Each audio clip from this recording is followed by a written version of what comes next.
আমাদের আজকের পর্বে আমরা এই যে সেটিংস ফিল্ডগুলো অ্যাড করেছি এগুলোকে একটু ইমপ্রুভ করব। কিভাবে ইমপ্রুভ করব? হুকের সাহায্যে। যেমন আমাদের কি মানে আমাদের পারপাসটা কি হবে? আমাদের পারপাসটা হবে যে এই যে কান্ট্রি লিস্ট আছে এটা আমরা ইউজারদেরকে এডিট করতে দিব এবং এটা অবশ্যই একটা ফিল্টার হুকের সাহায্যে, আর এই কান্ট্রির নামগুলোকে ট্রান্সলেটেবল করে দেব।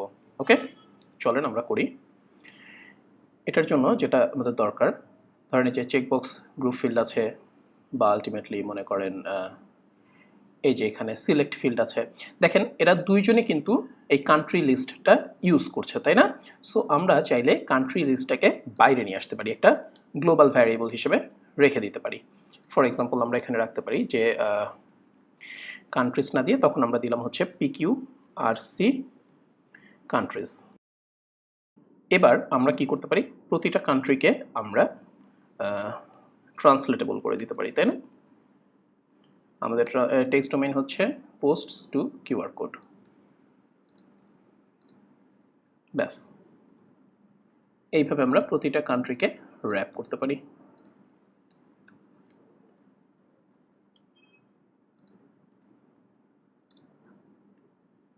সো আমরা একটু কাজটা করে ফেলি।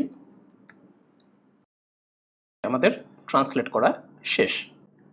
এবার আমরা যেটা করব সেটা হলো এই যে এইখানে আমাদের ফিল্ড যেখানে আমরা নিয়েছি সেখানে আমরা দিব হচ্ছে PQRC কান্ট্রিজ অ্যাজ কান্ট্রি। হ্যাঁ, এটা চেকবক্সের জন্য আর আবার আপনার এখানেও, তাহলে দুইটা জায়গাতেই একই কান্ট্রি লিস্ট আসবে।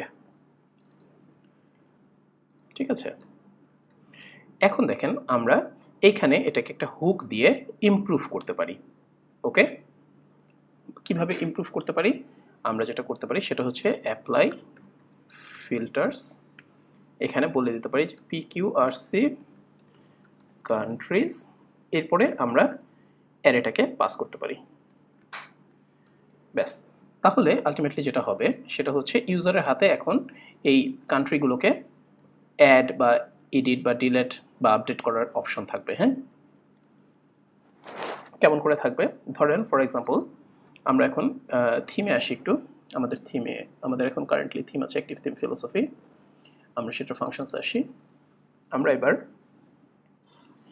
একদম নিচে ধরেন একটা ফিল্টার অ্যাড করি, অ্যাড ফিল্টার কান্ট্রিজ। আমাদের থিমের নাম যেহেতু ফিলোসফি এবং এটা আমরা সব কিছু প্রিফিক্স করেছি ফিলোসফি দিয়ে, সো সেটিংস কান্ট্রি লিস্ট আমরা ফাংশনের নাম দিলাম।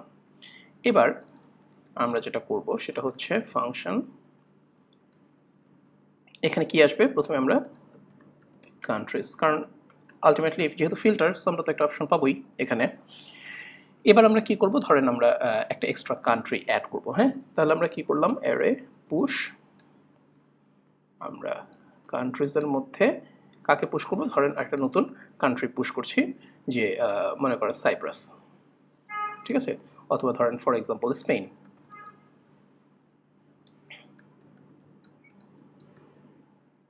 ইউজার তো এখন এটা কিন্তু আসলে ব্যবহার করছে আমাদের ইয়ারা, মানে থিম যারা কিনেছে বা আমাদের থিমের যারা ক্লায়েন্ট তারা কিন্তু ট্রান্সলেট করবে না, তারা সরাসরি ইউজ করতে পারবে, তাই না? কারণ বায়ারদের তো আর ট্রান্সলেট করে ইচ্ছু নেই, তারা যখন এডিটই করছে সো তারা আলটিমেটলি যেটা চায়, যে স্ট্রিংটা চায় সেটাই তারা ইউজ করতে পারবে। আবার ইচ্ছে করলে তারা ট্রান্সলেট করে দেবে, এটা টোটালি তাদের উপরে। ব্যাস, এখন আমাদের রিটার্ন করতে হবে রিটার্ন কান্ট্রিজ। সো সব কিছু যদি ঠিক থাকে তাহলে আমরা যদি এখন রিফ্রেশ করি, এখানে আমরা স্পেন নামে একটা কান্ট্রি দেখতে পাবো। আচ্ছা, PQRC কান্ট্রিজ আনডিফাইন্ড ভ্যারিয়েবল, চলেন আনডিফাইন্ড ভ্যারিয়েবল কেন দেখাইলো? ও আচ্ছা, হ্যাঁ, আমরা এই ভ্যারিয়েবলটা যে বাইরে ফাংশনের বাইরে ডিফাইন করেছে, সো ফাংশনের মধ্যে এটা দেখানোর জন্য এটাকে আমাদেরকে গ্লোবাল হিসেবে ডিক্লেয়ার করা লাগবে। So global PQRC countries. Okay, এটা দুই জায়গাতেই করা লাগবে। হ্যাঁ, ব্যাস, সো এবার হয়ে যাওয়ার কথা। চলেন আমরা রিফ্রেশ করি, ব্যাস হয়ে গেছে। কিন্তু দেখেন স্পেন দুইবার অ্যাড হয়েছে, কেন? কারণ আমরা দুইবার অ্যাপ্লাই ফিল্টার করেছি। এটা একটা প্রবলেম, দুইবার অ্যাপ্লাই ফিল্টার করার কারণে আমাদের এই যে হুকটা এই থিমের যে হুক এটা 2বার রান করেছে, ফলে 2বার অ্যারেতে পুশ হয়েছে। এটা ফিক্স করার জন্য যেটা আমরা করতে পারি, এখানে আমরা প্লাগইনের ভিতরে একটা ইনিট হুক রাখতে পারি। হ্যাঁ, সেটা কীরকম, যে অ্যাড অ্যাকশন ইনিট, এবং এখানে আমরা মনে করেন আমাদের PQRC ইনিট, যে প্লাগইনের ইনিশিয়ালাইজেশনের সময় যেসব ফাংশন আমাদের দরকার সেগুলো আমরা রাখলাম। হ্যাঁ, এবার আমরা একটা নতুন ফাংশন তৈরি করি, যে ফাংশন PQRC ইনিট। ব্যাস, এর ভিতরে আমরা ওই অ্যাপ্লাই ফিল্টারের যে এই স্টেটমেন্ট দুটো আমরা রেখেছি এটা আমরা ওখানে রেখে দিই। ব্যাস, তাহলে একটা জায়গাতেই থাকলো। হ্যাঁ, ব্যাস, এবং এটা অবশ্যই গ্লোবাল PQRC কান্ট্রিজ।